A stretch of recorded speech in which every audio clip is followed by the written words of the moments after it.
Es ist, als würde ich gegen eine Wand reden. Als ich ihr so zuhörte, hörte ich genau das heraus. Einen Kampf des Festhaltens. Ihre Stimme hoch im Hals, ja fest im Kehlkopf, klang angestrengt und ein bisschen scharf mit Druck gepresst.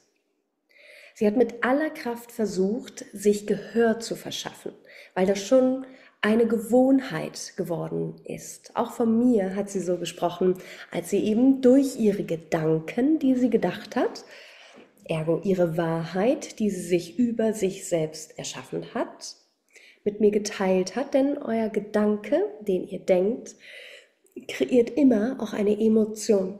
Und daraus resultiert dann euer Handeln, zum Beispiel hier in diesem Fall eben ihre Art, mit mir zu sprechen. Und dann haben wir einige Sachen transformiert.